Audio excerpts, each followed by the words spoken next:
comrades. Well, what the Bolsheviks achieved in 1917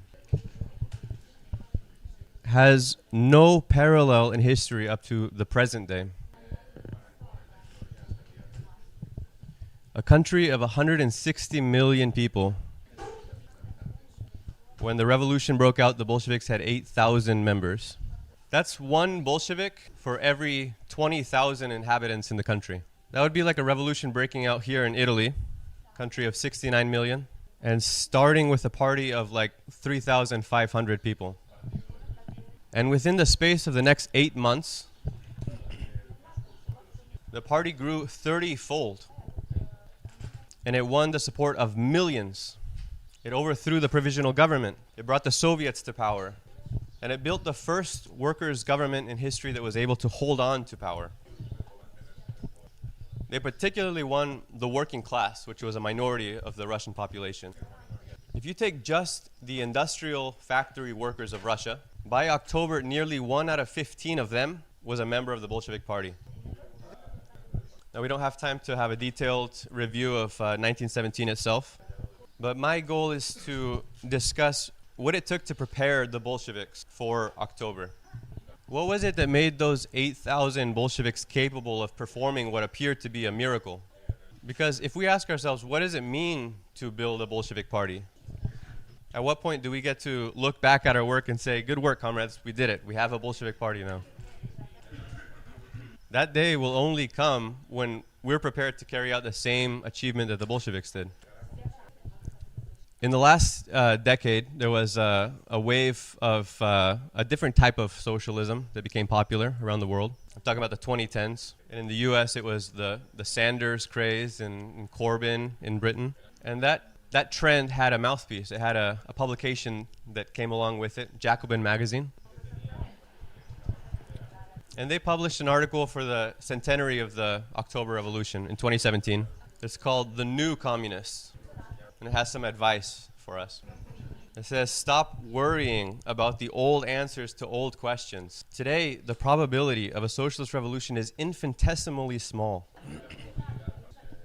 The world's working class has moved on. And yet the far left today embraces the Soviet obsession like a vampire hunter wields garlic. They say the left is held back by its inability to move on from these dreams of apocalyptic rupture.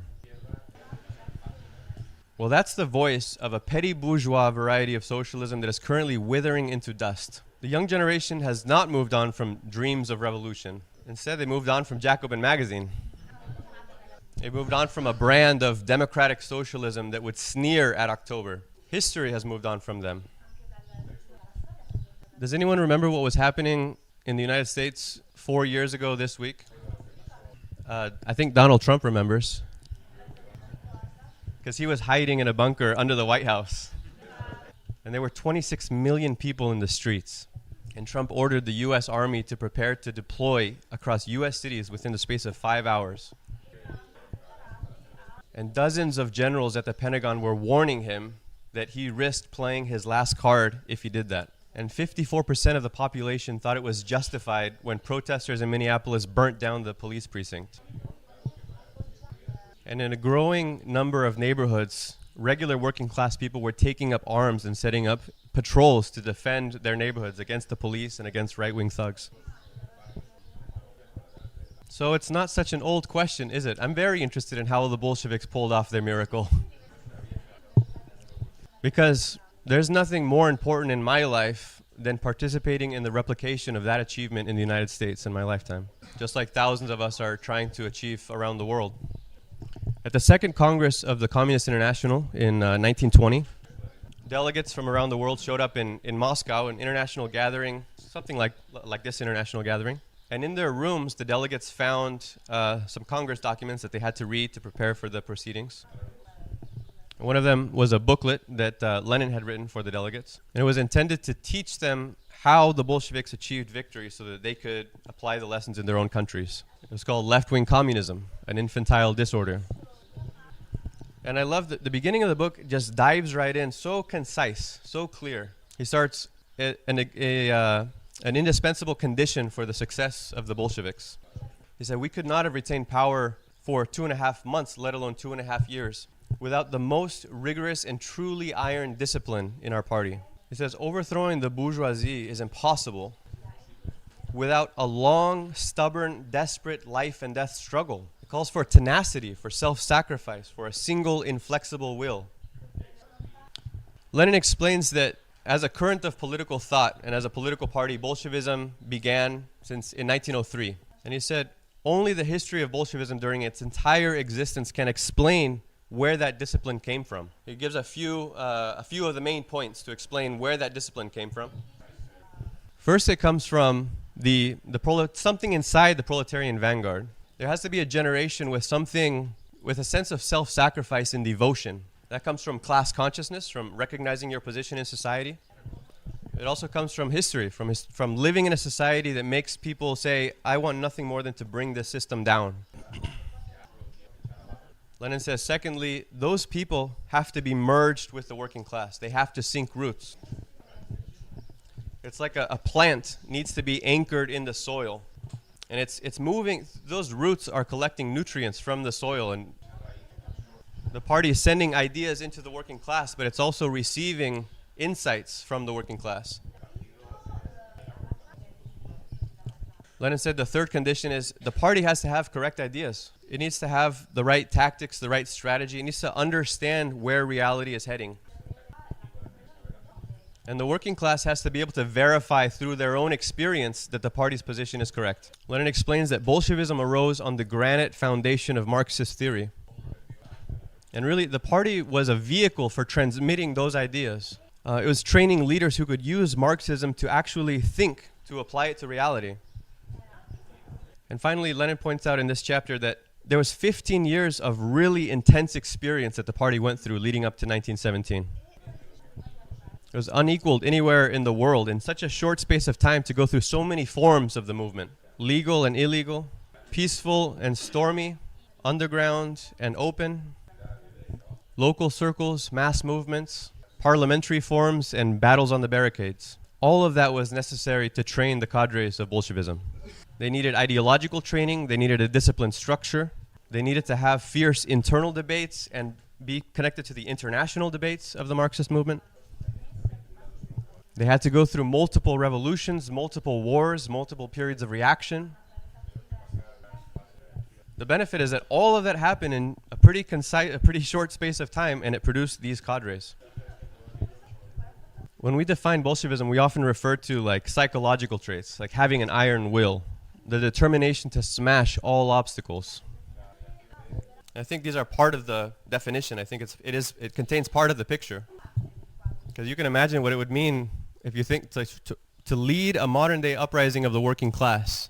You better have something special. You need a strong psychology. You need an ideological backbone. But this is one of the best definitions that I've seen of Bolshevism was published by the Communist International in 1925.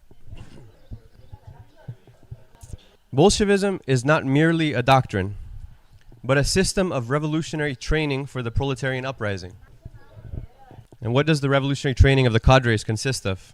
It is giving them such a training and effecting such a selection of the leading staff as would prevent them from drifting when the hour for their October strikes. I think that's an excellent definition of Bolshevism. That was written by the architect of the October insurrection himself, Leon Trotsky.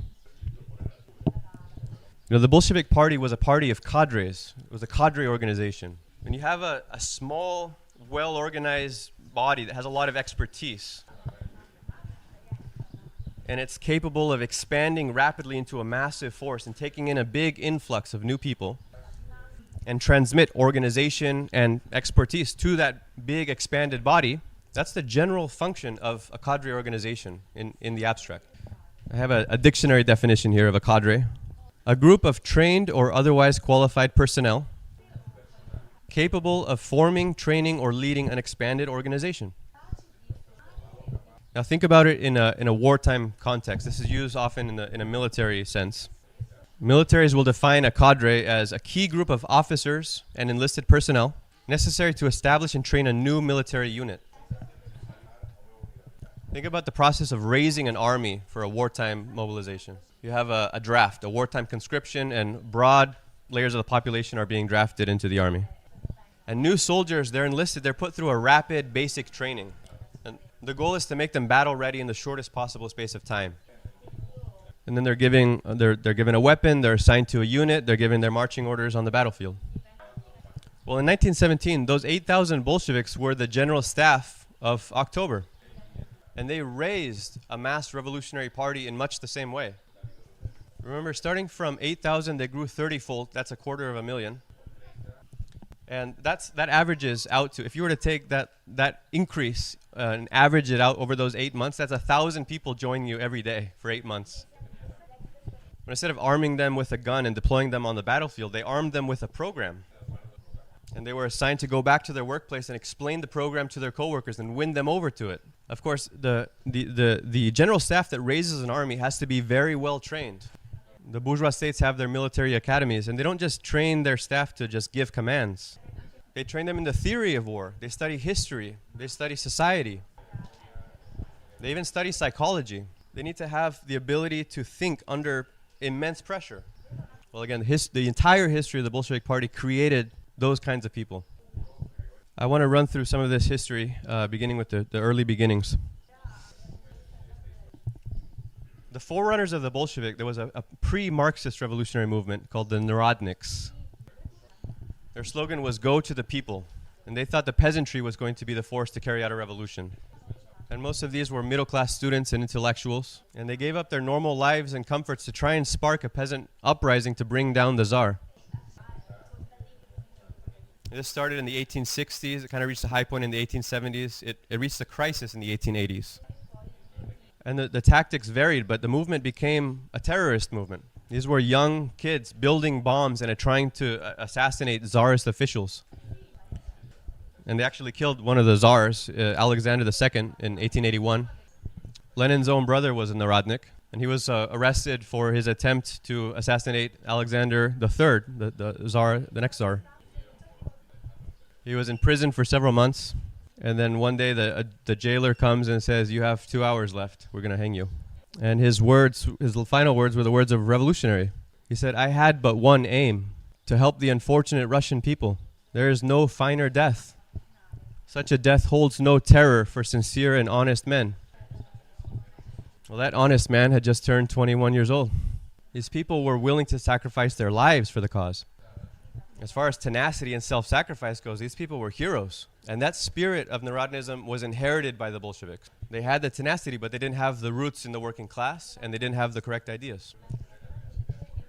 By the 1880s, the movement was at an impasse because all the leaders were imprisoned. And they had made no headway winning the peasantry. And in the year 1880, one of these Narodniks had to flee abroad, and he discovers the ideas of Marxism. It was life-changing. It blew his mind. The answers to all of the questions that he had. And this is a quote from that man. "Anyone who did not live through those times can hardly imagine the eagerness with which we threw ourselves into the study of Marxist literature. The more we read, the more we realized the weak points of our earlier views. The theories of Marx, they guided us out of this labyrinth that we were stuck in." That was Georgy Plekhanov, the father of Russian Marxism. In 1883, he founded the first Marxist organization in Russia, the Emancipation of Labor Group. And it's pretty amazing if you think that's a huge country, 140 million probably at the time. And there's no Marxists there. Pretty much no one's heard of Marxism. It has no influence. This group of 5 people has no resources or visibility. And they're trying to bring a new ideology into that kind of scenario. That was 1883. Now think of the timeline. By the end of the 1890s, by the end of the following decade, here's how Lenin described the political landscape. Marxist books were published one after another. Marxist journals and newspapers were founded. Nearly everyone became a Marxist. Anyway, the point is the entire revolutionary movement abandoned Narodnism and shifted over to Marxism. It was a very dramatic shift. And the revolutionary generation felt illuminated by materialism, by dialectics, by historical materialism. The effect was that there was a mushrooming, a spontaneous popping up of Marxist discussion groups all over Russia.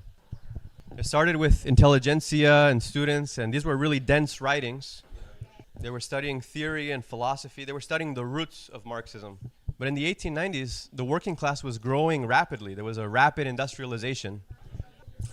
And suddenly the class struggle became something very concrete. The theory and reality corresponded perfectly. So the movement made efforts to bring these ideas to the working class. They were forming circles of factory workers who were studying Marxist theory. Meanwhile, the entire apparatus of Tsarism that had been hunting the Narodniks for decades is now targeting the Marxists and arresting them and confiscating their literature. This was the state of the movement when Lenin began his political activity. He became active in 1893 in St. Petersburg. Within 2 years, he was arrested, like so many other revolutionaries. He wasn't released for 5 more years. He spent 5 years in Tsarist prisons and exile, thinking, reading, studying, but also analyzing the movement. He was obsessively developing a plan. The Russian Social Democratic Labor Party was actually founded while he was in exile. And I should explain that the social democracy at the time was the way that the international Marxist movement referred to itself.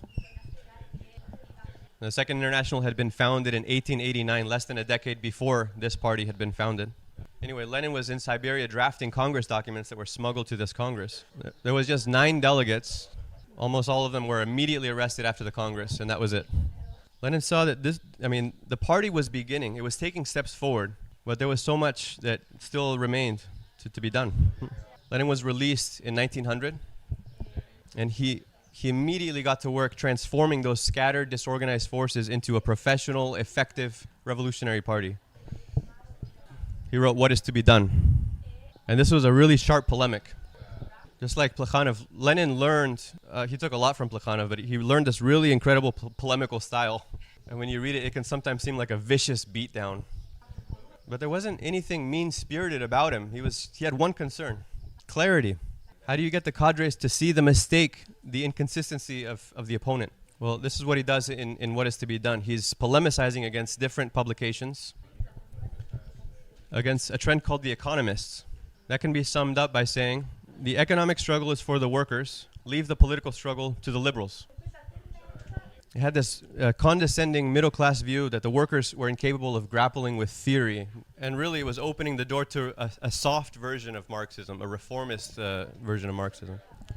The essence of the argument in What is to be Done is that the movement has been going through phases. Lenin's analyzing the development of the movement. He said, we've made huge strides. We have all of these circles springing up everywhere, but it has serious shortcomings. It's amateurish, it's uncoordinated, it's disorganized, it's chaotic. And the worst part is this is supposed to be a Marxist movement, and its leaders are vacillating on their Marxism. Well, What is to be done was like a battle plan for addressing the situation, bringing order and professionalism to the scattered circles and putting Marxism at the center of it, using the ideas of Marxism to build a disciplined core. Launching the paper Iskra in 1900 was a practical major step in this direction. It wasn't just a paper, it was a network of agents that brought consciousness to all of the circles that they were part of one big phenomenon. The movement started to recognize itself. It started to talk to each other. They were reading each other's reports. And this was, again, a period of establishing order. You had committees, one committee in every city. Below the committee, you had district committees. Those district committees coordinated factory committees. The factory committees had subcommittees. And there was a whole web of technical committees. This is where the word committee man comes from this period. But you needed a detailed division of labor in order to conduct clandestine work. This was the situation at the time of the Second Congress in 1903.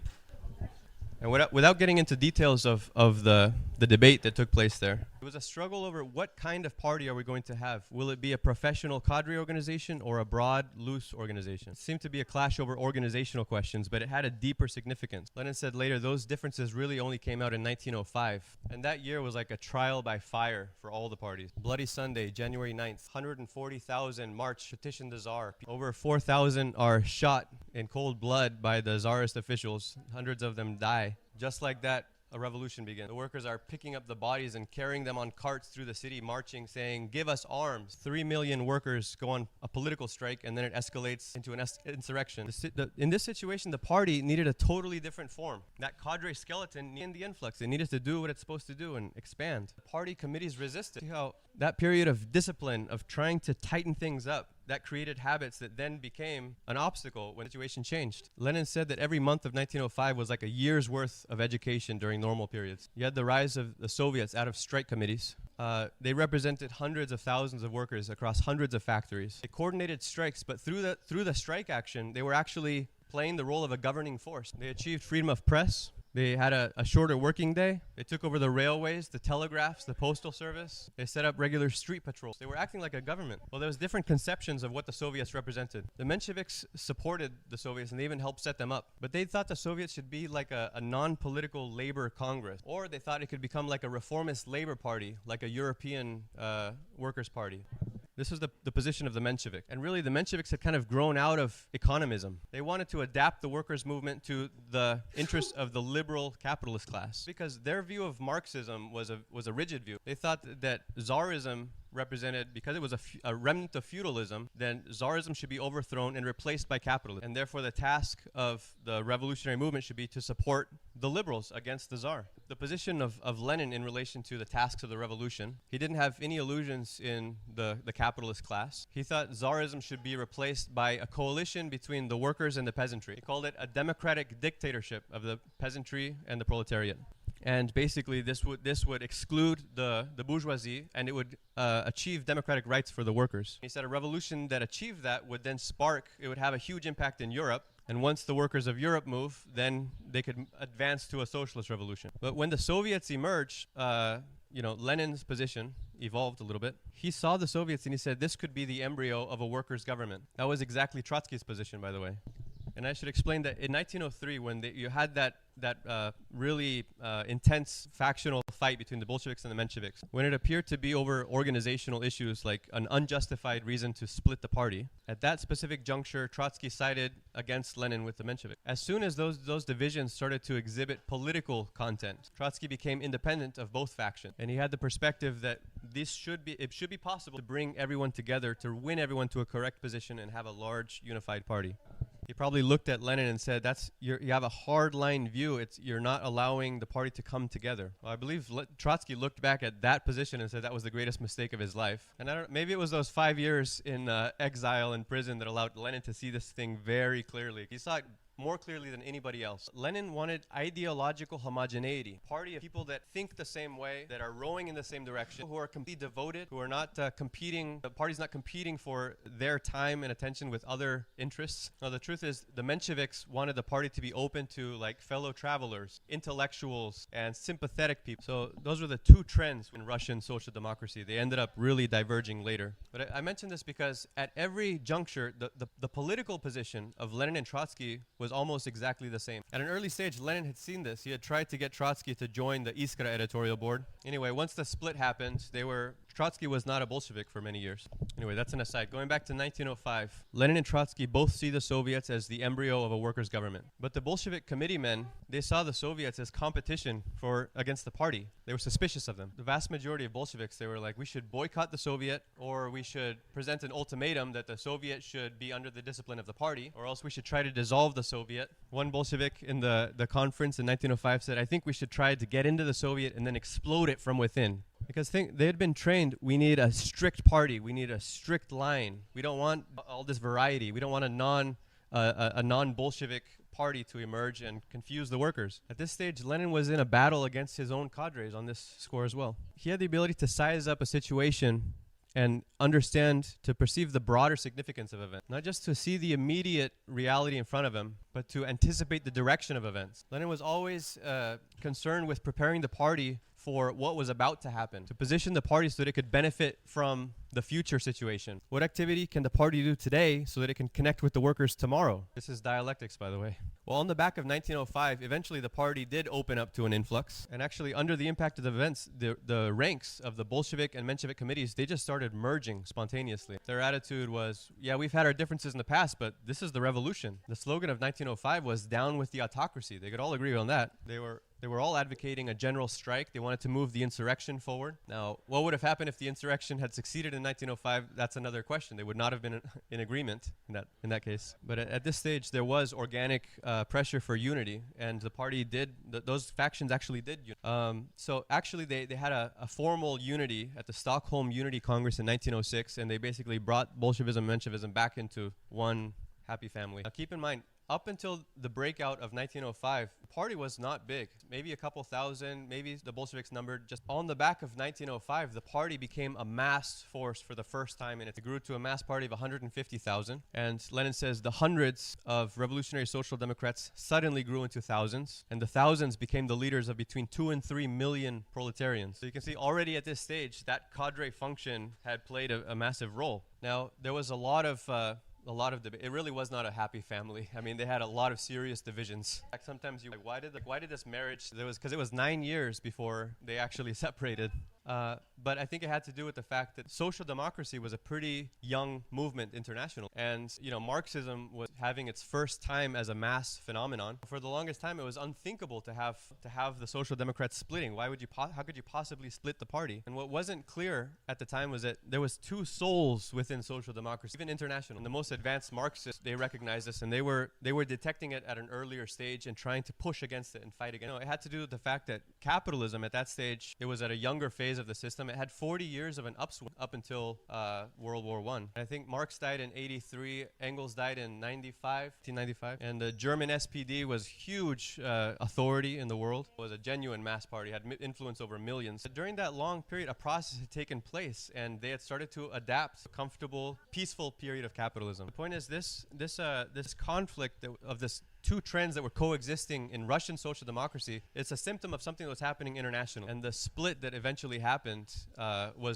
foreshadowed the split that happened internationally, the Second International. And then anyway, I want to go back to 1905. After the defeat of that revolution, that was another phase of the cadre organization go from a small core into a massive expansion. It's not necessarily just a one-way development. You can also lose that big influx, be reduced once again. Lenin said, parties, we were learning to attack. Now we had to learn. When everything's moving forward and everyone's energy is rising and the ranks are swelling, all going in one direction, it can be quite easy. You feel like you're just growing because of momentum. And what Lenin understood is that this is going to recede. And now the question is, who can keep their forces intact? How do you preserve that? The only guarantee, the only way that it's like to prepare for a period of reaction. You have one hope for getting through the other end in one piece, and that's the education of the cadre. So that was always Lenin's concern, especially when the 1905 revolution to recede. But the whole history of the party, yes, they started learning Marxism with books. That's how they started. The real education was events and then the interaction between the theory and the events. You can learn about dialectic. Everything is always changed. Everything contains something different within itself. And every situation is always in the process of bringing that other thing out. It's another thing to keep your bearings when these events are actually unfolding and the situation is being transformed dramatically. That's the thing that Lenin would master. Anyway, one of the central points of contention, one of these debates that really educated was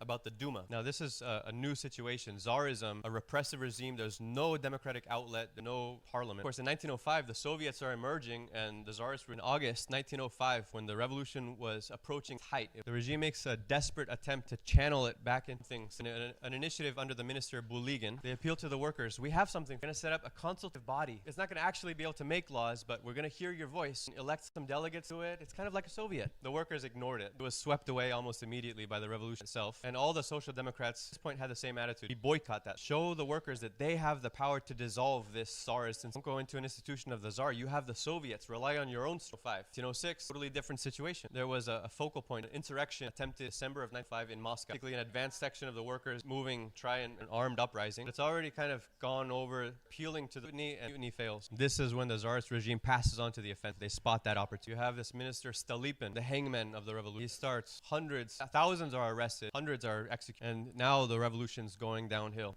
The Tsarist ministers decided, let's set up another Duma. Let's see if this was in 1906. And the majority of the Bolsheviks rejected. No, another sham Duma? Of course, no. Boycott it again. To their surprise, this time Lenin saying, wait a minute, no, the situation's changing. This is one of our only legal opportunities to put our ideas in. Lenin lost that vote, and the Bolsheviks boycotted. The main liberal bourgeois party, cadets, short for Constitutional Democrat, they flood so in this public platform that the workers are watching, there's no Marxist voice to be heard. Lenin said that was a mistake. He said it was a minor mistake, super serious. You know, the Tsar was irritated at all this criticism he was getting from the liberals, and he decides to dissolve the Duma within 42 days anyway. In the meantime, the party is going through this intense internal battle. Do we present candidates? Do we not? Do we boycott it? Because 4 months later, the Tsar realized they needed they were caught unaware in 1905. They had no way to channel the movement. If you can set up something and then you can control it, it's a safety valve. A few months later, in November 1907, they do another Duma. And this time, more Bolsheviks are willing to support it. And the Mensheviks are very willing. They're starting to look at this like, okay, maybe we could get some reforms passed. We can pressure the Tsar. You know the socialists that talk about pressuring the Tsar? Well, the Tsar wasn't impressed. He wasn't pressured. And he decides to dissolve that Duma as well. And for good measure, all 54 Social Democratic delegates to that Duma were all arrested to exile. Get them out of the way. So that was called the Red Duma. Under Stolypin's initiative, set up another Duma. It's kind of like the Tsar is like using successive approximations to get the balance just right. They want the right kind of Duma. Tried the Red Duma. Now they have the black Stolypin. Pro-Tsarist monarchy dominated. Powers were even more limited than all the others. And the Tsar was pretty happy with this one. It lasted for 5 years, actually. The Bolsheviks, think about the debate about do we participate or not. Now they're looking at this black Duma. By now they really don't want to participate in this. And Lenin has the opposite view. Really wants them. Fought a vicious, exhausting battle for years to convince them that they had to. And behind that immediate conflict, you could see Lenin understood how to prepare for this. This was a long period of reaction. It was a very brutal, demoralizing reaction. For the workers, that was the only public evidence of any opposition. Lenin was saying it would be criminal if we did not utilize every single opportunity, every foothold that the party has. Meantime, you have to understand the party is collapsing. From the perspective of a lot of the ranks, a lot of the core ranks, that was it. Like that was the opportunity of a lifetime. And now it's a big influx. You know, all of those people that had recently joined the party, boom, they're gone. They're out. This period of reaction really started in 1908 and it lasted until like 1911. At one point, Lenin's in touch with like just a couple dozen people in all of Russia. It's like that's his forces. The Mensheviks are even in a worse position. I mean, they practically liquidated. So Lenin's desperately just trying to reinforce the cadre. One of the expressions of this period of reaction and demoralization was ideological wavering. Guess what? Suddenly people start to have doubts about materialism. They start to look inward like, I don't know, maybe Marxism let us down here. And they look in, you know, it becomes a very like introspective period. People lose. Lenin was on a mission to provide perspective, to fight against that, defend material. Eventually, the Bolsheviks did come out the other end. There was light at the end of the tunnel. In 1912, there was an atrocity. The Tsarist regime massacred some workers that were striking at the Lena gold mine. And it's like it brought something back to life in the working class. It brought their anger back. You know, it made them want to fight again. At this point, after years of these horribly frustrating debates that were happening, you understand the amount of faction in Lenin's own group, all this period of reaction. It's not just that the Bolsheviks wanted to boycott. You had 5 different trends that wanted to boycott the Duma in different ways. And the Mensheviks wanted to melt themselves in Duma and liquidate the party, be a legal faction in the parliament. And within each of the factions, there was also a lot of conciliators that wanted to strike a deal with another faction. Lenin's constantly trying to reinforce people and have something solid and find allies. Well, that was what the experience of that depressing period of reaction is like. In 1912, after that Lena massacre, when the working class starts to look up and raise its head again, it's like a breath of fresh air. Finally, now we came out of that. And this was the time when Lenin was like, enough of forming, we're going to break. And they actually have a congress of all the Bolshevik committees in the name of the RSD declared, we're the party now. But what's amazing is how the party just takes off after. It's like they had liberated themselves from the dead weight of people that didn't get it.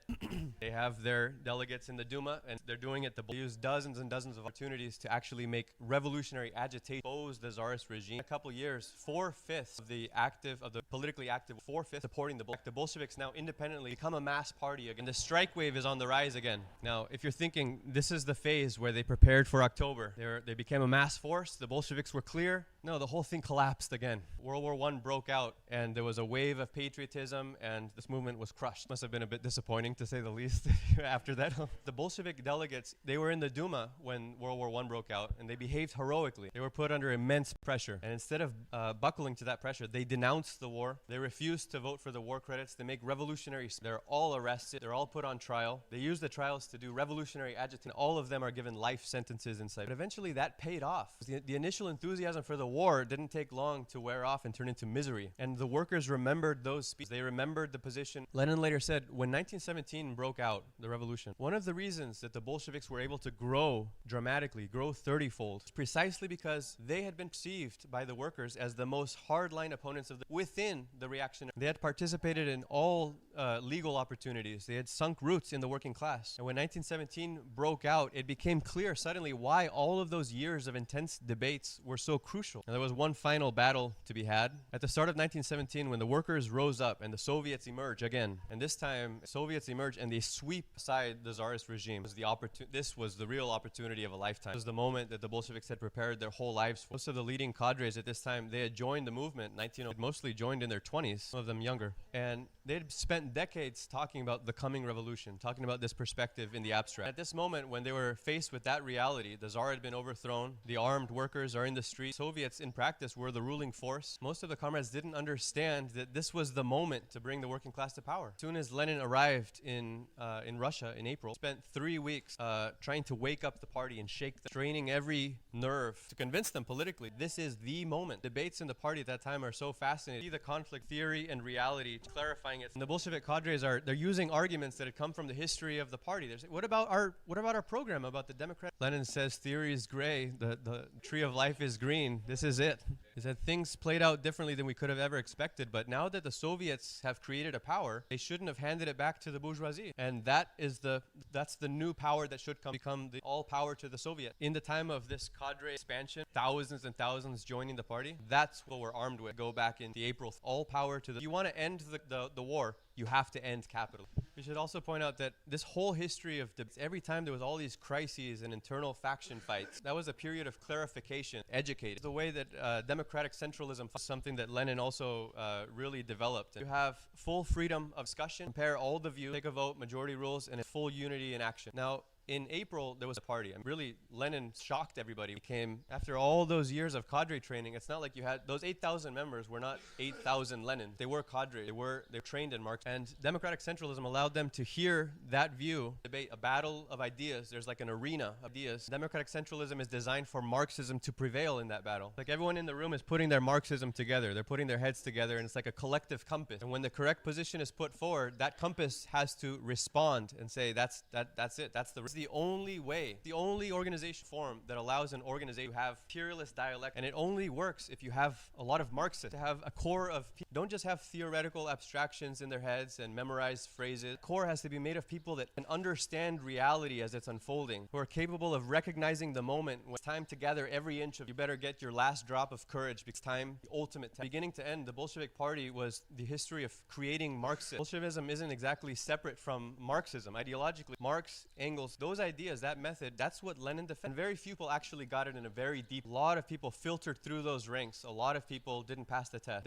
There was a core of cadres that did. The generation of both beginning, that tenacity, that first side created by the Tsarism. Think Tsarism force that brought it down. Comrades, modern day capitalism in 2020s is creating an even more destructive thing that the Narodniks felt inside. The Bolsheviks facing that. I can always produce that ingredient, that special ingredient. At certain times it pops up. Generation of people that say there is nothing more important in my life. Be a part of the end of capitalism. History is producing that. Feel it. You can feel it getting reinforced. Point is, that's one component. The other component is depth. Granite foundation of Marxist ability to think like materialists. Ability to understand how the new reality is emerging, current reality. And bring these things together, the ideas of this international. Create a new generation of Bolsheviks.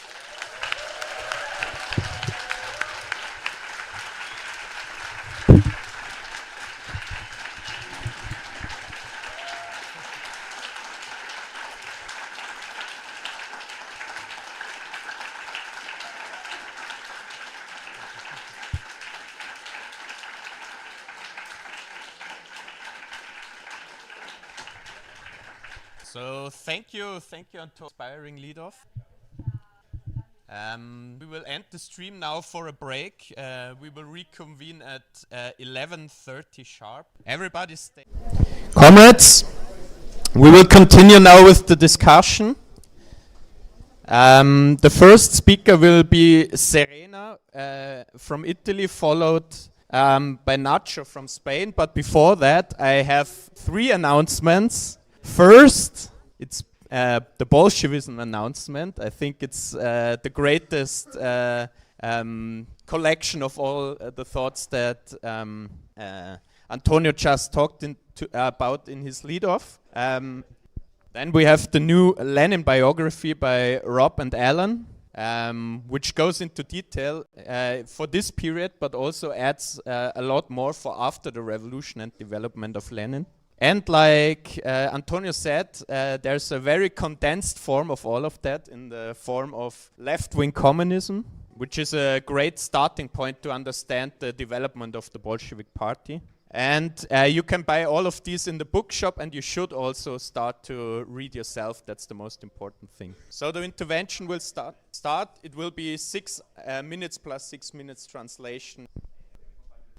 Thank you. So, comrades, I think one of the main lessons of this discussion is that the tactic to build the party is a very concrete question that must adapt to concrete conditions. And we can also see how Lenin, while developing the tactics required by every stage, often had to fight against tendency that express the pressure coming from alien classes inside the party. It was a living struggle that often expressed initially on organizational questions. For instance, in 1 step forward and 2 steps back, Lenin says, referring to the debate in the second Congress of the Social Democratic Party on the first rule of the party, that every little difference may assume tremendous importance if it serves as a starting point for a swing towards definite mistaken views.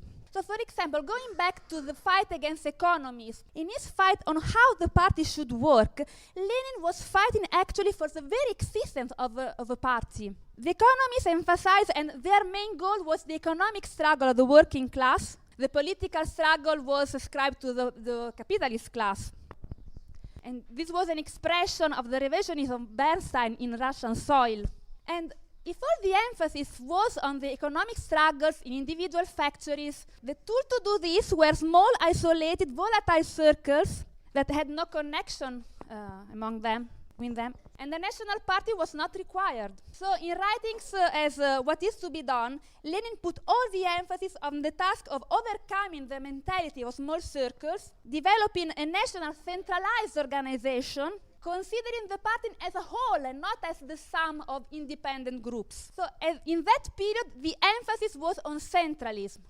And there were also polemical exaggerations. In 1907, Lenin pointed out, so some years later, that the victory of the idea of a party as an organization of professional revolutionaries would have been impossible if it had not been pushed to the forefront at the time, if we had not exaggerated. As Antonio explained, also the debate in 1903 in the Second Congress on the definition of a party members reflected deeper divisions, different viewpoints on the task of the party. In 1 step forward, 2 steps back, Lenin said, to forget this distinction between the vanguard and the whole of the masses gravitating towards it means to deceive oneself, to shut one's eyes to the immensity of our texts and to narrow down those texts. So we can see how the emphasis put by Lenin was on centralism, on defining the borders of the party, on professional methods,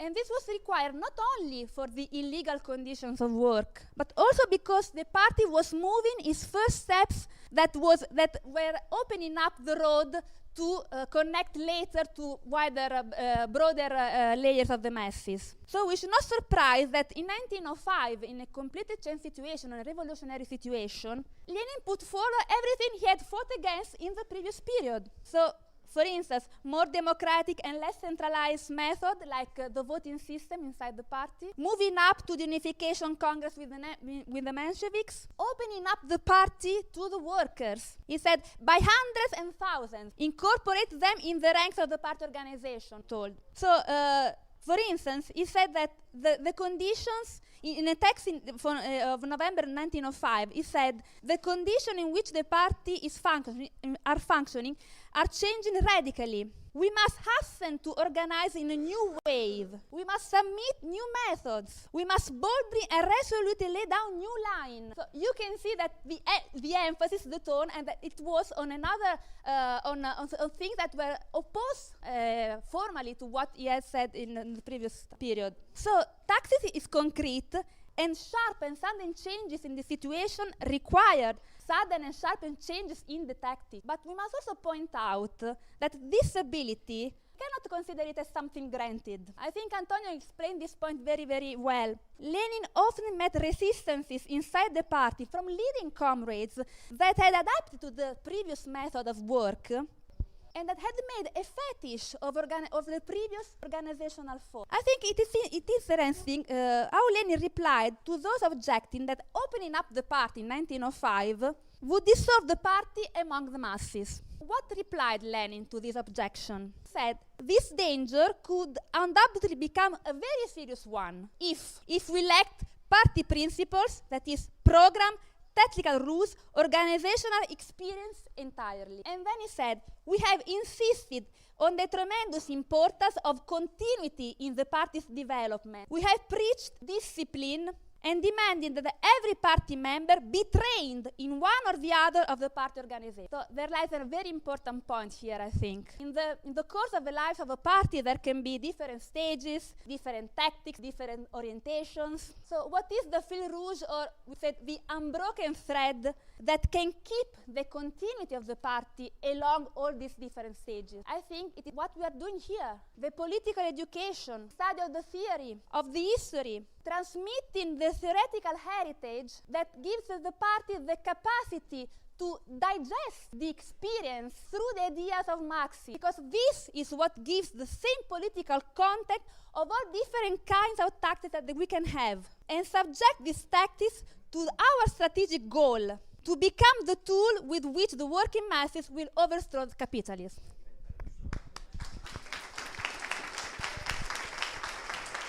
Thank you, Serena. Next speaker will be Nacho from Spain, followed by Lucas from Germany.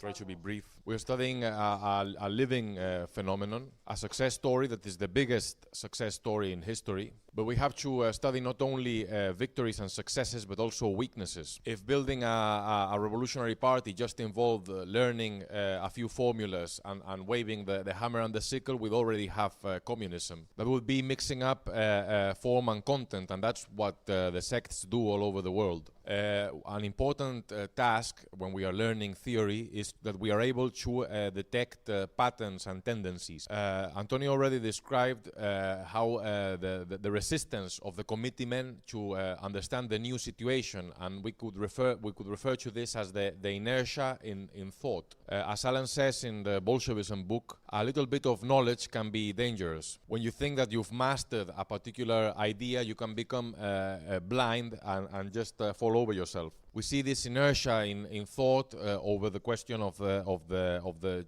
change in the party orientation in 1905, the Duma in 1907, and the debate over the democratic dictatorship of the peasants and the workers in 1917. We see this inertia in thought in the history of the Stalinist parties, but even in our own history, in Ted Grant's old tendency. After the 1992 split, Alan said that the party had stopped thinking, and this is something vital for us when we're building the party, that we should not stop thinking and not stop asking ourselves questions. We should not stay just on the level of abstract principles, but keep asking ourselves questions and going deeper into the theory. Trotsky once said that all abstractions can become a weapon in the hands of the class enemy. It was said yesterday that the building of the party is all about training up cadres and turning our new members into Marxists. That's the whole point. And this is an unending struggle, because we get new people coming into our ranks constantly, and we cannot just assume that those who were cadres in the past will be so for the rest of their lives. Discipline in the Bolshevik Party comes from an understanding of theory. Discipline is not the same thing as obedience. Lenin told Bukharin that if you just want obedience, you will just have a party of obedient fools. And I'll just finish with a quote from Carl Sagan. He said, science, and here we say Marxism, isn't just a body of knowledge, it's also a way of thinking. It's a way of analyzing, assessing the universe with a very clear understanding of the shortcomings of humans. And that's enough.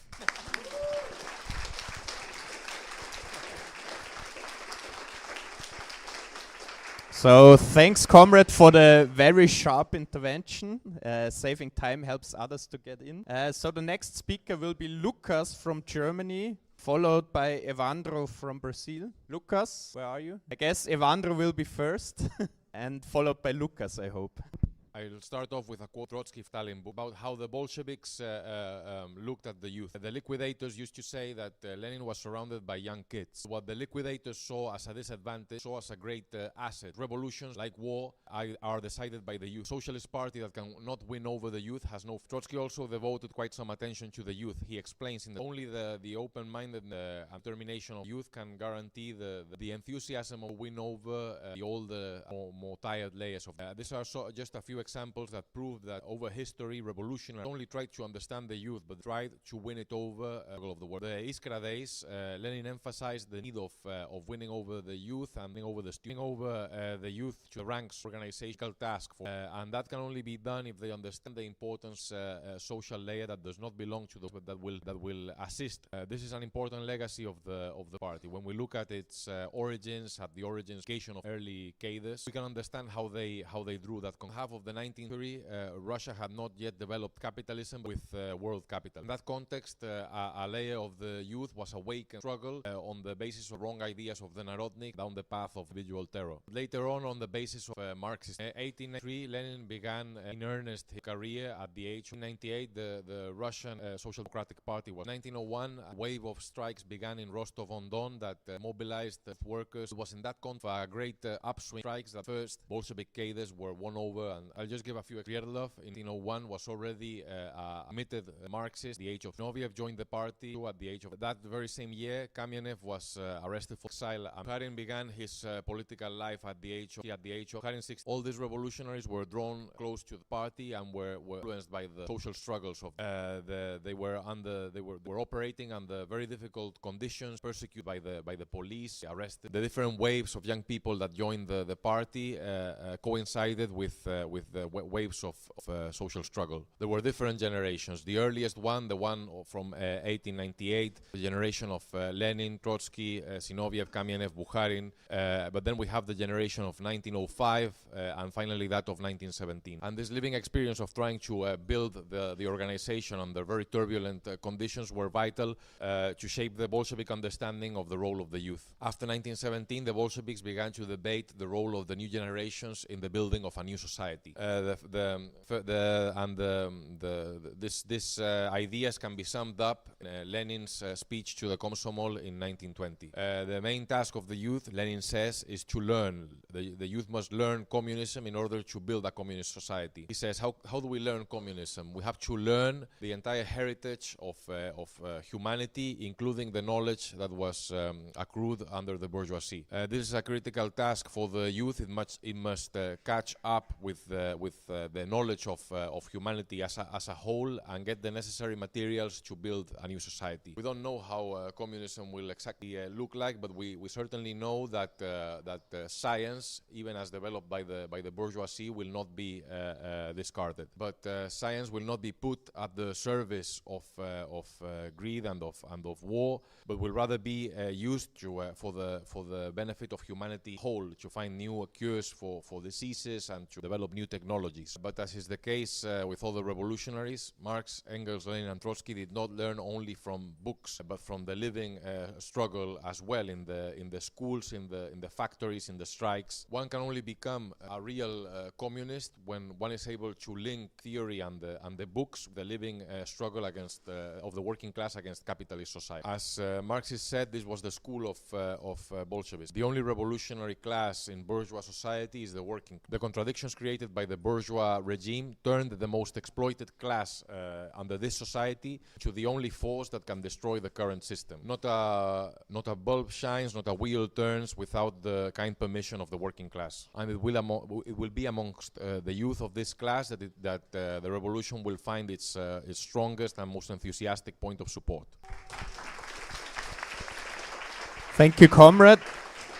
The next speaker is Lucas from Germany, followed by Isaias from... Hello, comrades. All over the world, we are confronted with questions like these. Why are you founding this international? Do we really need another communist organization? There are so many other groups. What makes us stand out? Often, people then suggest that all of the different groups on the left should overcome their differences and unite. That's their understanding on how one should build a Marx party and gain influence among the working class. Question of unity was also a central debate in the early days of the Russian Social Democratic Labour Party. When it was founded in 1898, many small groups scattered all over Russia. These groups stood for very different programs and methods. They were isolated from one another and were mainly concerned with the local struggles around them. Question was how to build a real party from this situation, with a common understanding and a common work. How did Lenin tackle this task? He wrote in 1900, "Before we can unite, and in order that we may unite, we must first of all draw firm and definite lines of demarcation." Since among the different groups affiliating to the party, there were reformists that gave up the political fight against Tsarism and capital. By sticking to purely economic demands like wages and working hours, sought a shortcut to the masses. Programmatic concessions like this is what we call opportunism. They justified their position called economism by explaining that the Russian working class wasn't interested in politics. By doing so, these reformists left the political arena completely to the liberals. And the liberals, as capitalists, of course, had no interest in the emancipation of the workers. Economists, with their program and methods, would have doomed the young Russian party to failure. As Lenin explained, the economists recognized only that part of the class struggle that was acceptable to the liberal bourgeoisie. The economists refused to go farther than the liberals. They refused to recognize the higher form of class struggle which is unacceptable to the Lenin said that the economists abandoned the Marxist, revolutionary conception of the class struggle and became liberal workers' politicians. Today, reformism stands as the most important pillar of capitalism. As we know, most states recognize the right to strike as a way to release some built-up tension in society. So class struggle has to embrace higher sphere of politics also. And as Lenin said, in the sphere of politics, it has to go deeper than minor matters. Marxism recognizes class struggle as fully developed when it takes in the most important part of politics, the organization of state power. At the same time, Lenin didn't separate the economic from the political struggle to overthrow capitalism. By participating in local spontaneous fights, parties should win over the most advanced layers of the... That's what Lenin suggested in the early days of Russian social democracy. He wanted to raise the level of consciousness and not tell the workers what they already knew. Lenin sought to unify the local struggles to a nationwide fight against Tsarism and capitalism. And his plan to achieve this was a nationwide newspaper. He wrote, "Economic struggle that is not united by central organ cannot become the class struggle of the entire Russian proletariat." A newspaper is a transmission belt for a party, as it allows constant agitation and propaganda. It allows us to make political comments on the different struggles and raise the level of consciousness. It also serves as a platform for the best methods for the struggles. In 1900, Lenin launched such a newspaper. It was called Iskra, and this Iskra stood for a revolutionary communist program. Tendency around the paper managed to become the dominant force in the Russian Social Democratic Labour Party by its second congress in 1903. Lenin disproved the main argument of the economists in practice. He won over the most advanced layers of the Russian working class to a revolutionary communist program. Tendency around Iskra was the base on which the Bolshevik Party was later built. So what can we learn from this all today? Around the world, the youth and the most advanced layers of the working class are looking for revolutionary ideas, our ideas. If we water down our program, we won't reach those layers. Same is true when we join sides with those who will betray the movement, like the reformists or the petty bourgeois activists who want to limit the struggle, like we can see right now globally with the university occupations. Of course, we will join our class in battle no matter their leadership, but we do so with our own program, the program of a revolutionary communism. This way, we will reach the most advanced layers now and train them to become professional revolutionaries. We built this international as the leadership for the coming world revolution. Thank you, comrades. Thank you, Lucas. The next one is Isaias from Sweden, followed by Tom from the US. Iran passed end of the serious discussion cater organ after failure of uprising. The Revolutionary Youth Committee asked them, what should we do now? A minority of these Revolutionary Youth Committees call themselves communists. And I would like to read a statement published less than a year ago where they explain the following: a communist cadre in revolutionary conditions, in conditions that pose the question of power,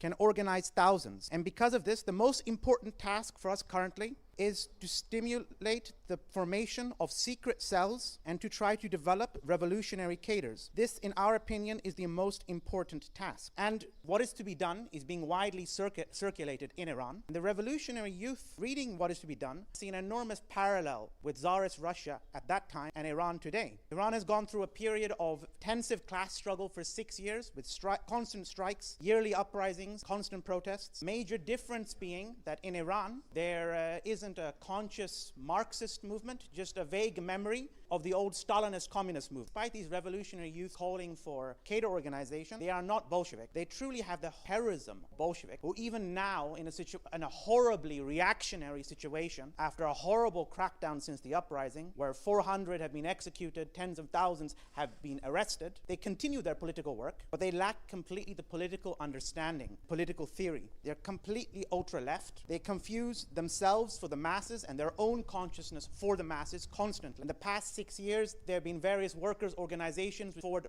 different programs of minimum demands, and they completely reject them and say the only program they have is the socialization of production and down with the Islamic Republic. But there is something positive in this, that they are consciously do not want to create any illusions in liberalism or in bourgeois democracy. What is precisely is needed is a transitional program linking the minimum demands of the masses to the struggle for socialism, precisely what Lenin did. The other a bit insane example, the question of Soviets during the uprising. There were Soviets in the Iranian Revolution 1979, and there's a memory of this. But during the uprising, these communists started calling their revolutionary cells for Soviets. It would be like if our American comrades during the BLM movement started renaming their branches Soviet of New York, the Soviet of Boston, and so forth. These questions could be quite easily answered by studying the history of Bolshevism. There's an enormous parallel between Tsarist Russia and Iran. Both are dictatorships, underdeveloped countries.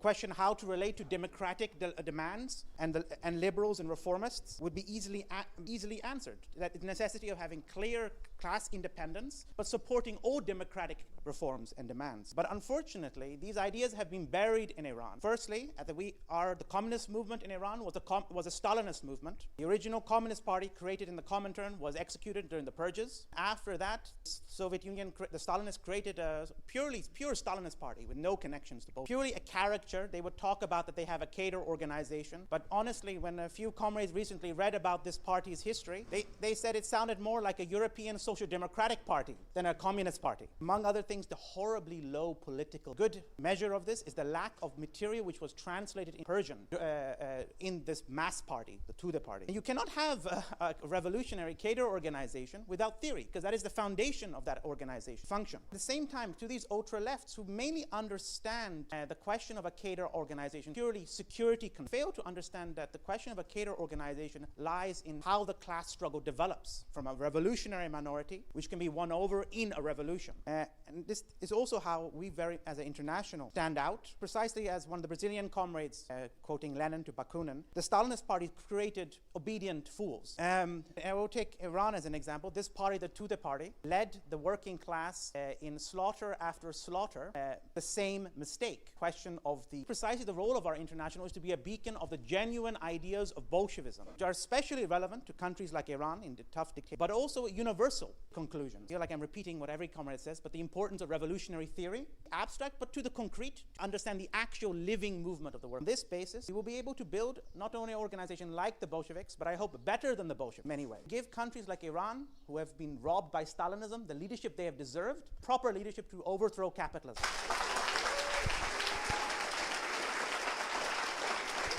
Thank you.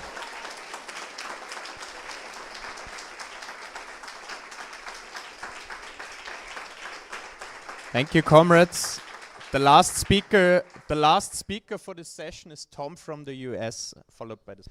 Comrades, if you look at the history of the socialist communist movement, country after over the decade, you see over time the leadership, a leadership trend towards opportunism, and in some cases the disintegration of the parties and the organizations. And we have to understand why, which is of course partially a result of the power of the ruling class, the power of the bourgeoisie. Bourgeoisie, particularly in its control of media and education, is able to be a powerful factor in shaping so-called public opinion. And this public opinion tends to weigh on the leadership of the communist and socialist parties, and even on the cadre. Now, if the communists, when we take over state power around the world.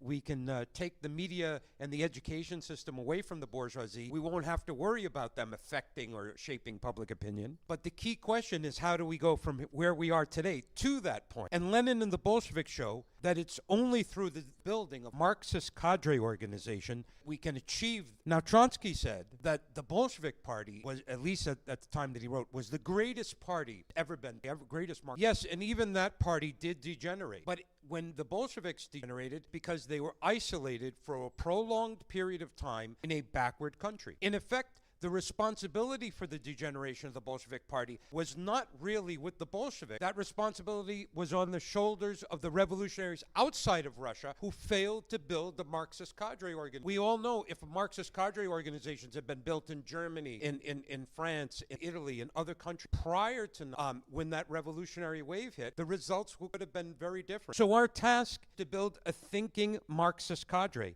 who can use the Marxist method to analyze the situation and to guide our political intervention, so that we can intervene in the masses but not adapt bourgeois public opinion. Now, this takes patience and time to build such an organization. Sectarians and reformists are always looking for shortcuts. Some of them will quote Lenin and say, politics really begins when you're intervening millions. Yes, we want to. We need forces that are able to pressure from the bourgeois. Comrades, I think the key is that we must get most what we have in our organization. Take that and try not to overextend our force. But if we overextend, we can overextend for a period, but otherwise we will succumb to those pressures. Just want to end on this. So important. Revolutionary Communism workshop. We are the only political force on the planet that's this serious. We don't have a workshop on this subject to criticize it. We have a workshop on this subject to learn from. That's why we're going to succeed.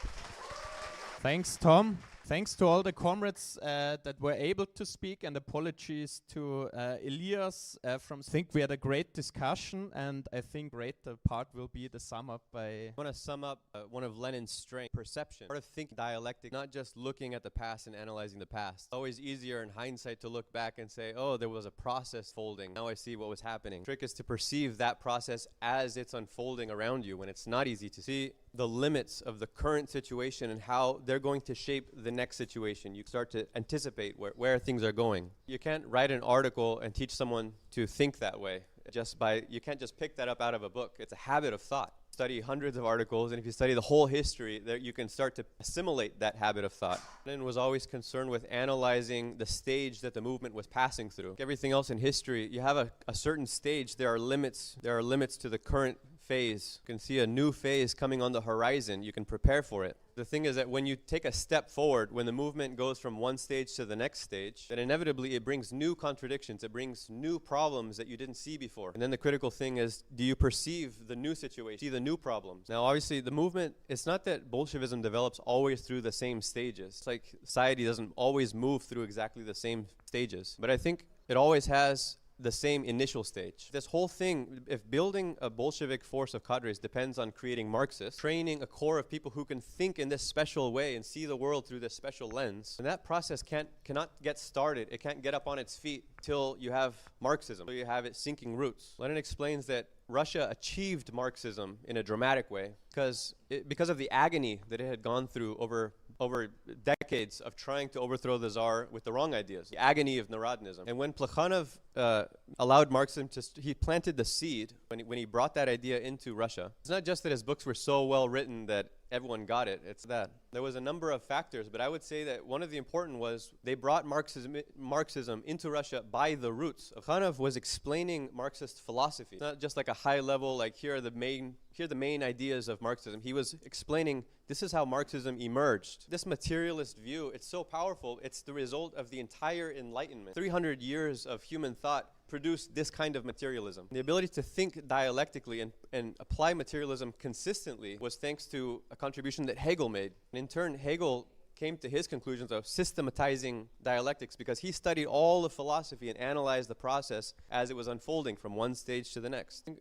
In nature or even in architecture, you want something solid that's going to endure, something that's going to last. All about the foundations. How well rooted is it? And I love this analogy of roots themselves. The rooting process, you plant a seed, the way it begins. First embryonic seed, the first part of the seedling that comes out is always a special root, first root. It always always goes straight down. It has one task: to achieve depth. In English, we call this the taproot. This is a special root. Grows, and if you look at a diagram of a plant, there's always one big root that's going straight down, and then laterally there's other roots that come. Strength of that root, the strength of the depth, anchor, going to determine how solid that plant. And if it gets severed, if the taproot dies, plant dies. The ability of hundreds and then thousands of people to become materialists, to really understand Marxism in a deep way in Russia, laid the basis for everything else that came.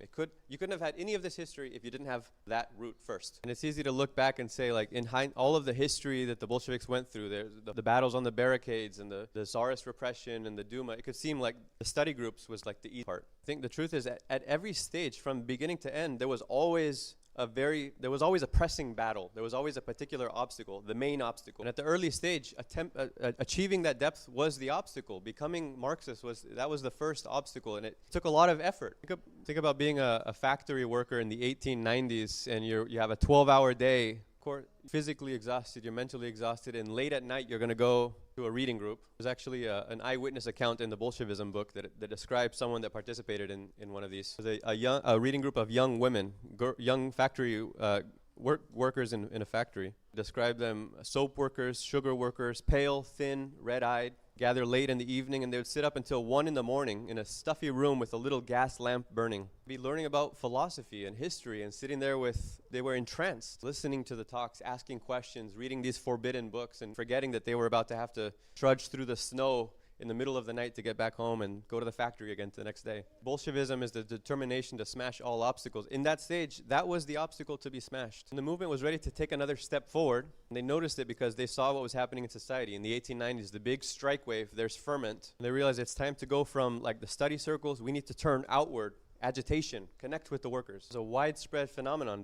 It was a general shift. Everyone realized it. There must have been a big energy, a big excitement about now it's the time for agitation. That was a new phase of the movement, but it brought new challenges, new contradictions, new problems. In fact, this problem of economism, of watering down, of leaving the politics aside, is a result of that turn. Go into the fact they're trying to connect with the workers, and if it's hard to make it in a deep way, then they try to make it the connection in a superficial way. When Marxism reached a full bloom in Russia, and you had this period where everyone became a Marxist. That everyone included the intelligentsia and a big section of the liberal bourgeoisie. They were saying, Marxism is arguing that the logic of history is our feudalism is going to be overthrown, and then the bourgeoisie comes to power. That's us. Found a justification for their own aspirations in Marxism, so they started giving money to the Marxists. All of these circles, they're blooming, they're getting all of this, the book publishers are publishing all this Marxism. That was good, but it had a cost. It had a contradiction. That was a period of legal Marxism. And those distortions were the main problem for years in the whole movement. The whole battle with Menshevism came out of people that were trained by distorted version of Marxism. So again, the whole thing is you realize every step forward you take is going to bring a new contradiction that you have to perceive. Being a materialist and being a dialectician means you have the two tools, the two instruments that you need to perceive those changes as they're happening. That's the only way that a party of revolutionaries can defy the immense pressures that they come under. To realize that becoming a Marxist means you're taking a stance that puts you against the current of the dominant flow of ideology in society. And only if you're really grounded, if your stance is really firm, can you have any chance of withstanding that current. You lack the depth, you're going to get swept with it, and you're not even going to realize it. It's happened to the rest of the left. But it's not just the creation of the objective factor has to connect with something outside of it. You need to have this Marxist force, this Bolshevik force, but it needs to emerge at a time when there's something happening in the class struggle, something that we don't control. Two different processes, they develop independently till they're ready to intersect. And we're living in a time when we can see this intersect, comrades, possible. A couple weeks ago, the New York Times conducted an opinion poll on registered voters in the U.S. It was a special election, a rematch. And they found that 14% of registered voters, they want to see the entire economic and political system torn down. I did the math. That's 24 million people. Probably a lot of the same people who were in the streets 4 years ago. There's another 89 million voters who want to see fundamental changes to the political and economic system. On top of that, there's another 80 million people who don't bother registering to vote. Don't see the point. So put together those 80 million non-registered and the 89 who want fundamental change, 169 million people. There's a minority of 24 million who already want to tear it down. How do you organize those 24 million to convince the other 169 million patiently? Change that they're looking for is the end of capitalism. What will it take to organize them to actually do the job, actually carry out the thing they want to do? That's the question we've been discussing, comrades. That's the task of Bolshevism. I'll leave it there.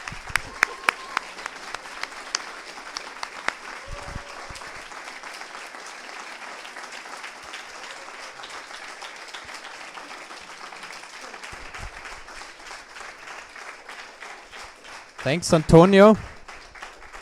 Thank you for the great discussion. Just as a reminder, we have to study the ideas, so go to the bookshop and take them. We will now break for lunch. Bye-bye to the comrades looking from home.